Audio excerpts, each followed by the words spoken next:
नमस्कार दोस्तों, आज आपको लेकर चलते हैं साधना और सिद्धि की ओर जो आपको रोमांच से भर देगी।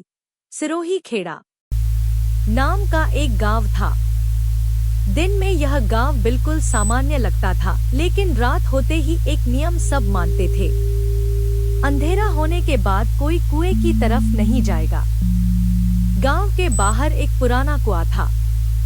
कहा जाता था कि वह कुआं जमीन के नीचे नहीं, किसी और लोक में खुलता है।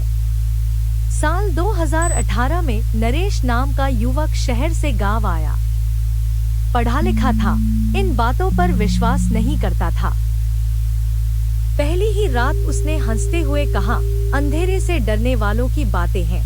ये अमावस्या की रात थी। बिजली चली गई। पूरा गांव अंधेरे में डूबा हुआ था। नरेश अकेला टहलते टहलते उसी कुएं तक पहुंच गया। कुएं के पास खड़े होते ही उसे लगा जैसे हवा अचानक रुक गई हो। तभी नीचे से आवाज आई, बहुत धीमी, बहुत पास। नरेश वह चौंका। उसने चारों ओर देखा, कोई नहीं था। फिर आवाज आई, इस बार साफ, पानी खींच दे। नरेश को पसीना आ गया। उसने खुद को समझाया, भ्रम है।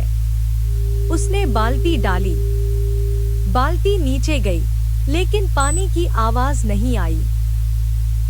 तभी बाल्टी अपने आप ऊपर आने लगी। नरेश के हाथ कांपने लगे। बाल्टी ऊपर आई, उसमें पानी नहीं था, उसमें लंबे काले बाल थे। तभी कुएं से एक और आवाज आई, अब बहुत गहरी, अब तू मेरी बारी है। नरेश पीछे हटना चाहता था, लेकिन उसके पैर जमीन से चिपक गए। कुएं के अंदर से दो आंखें चमकी, बिल्कुल इंसानी, लेकिन उनमें कोई पलक नहीं थी। नरेश चीखना चाहता था, लेकिन उसके मुंह से आवाज नहीं निकली। अगली सुबह गांव वालों ने देखा नरेश कुएं के पास बैठा था। आंखें खुली थी, लेकिन सांस नहीं थी। और सबसे डरावनी बात, उसके गले से हल्की हल्की आवाज आ रही थी, पानी खींच दे।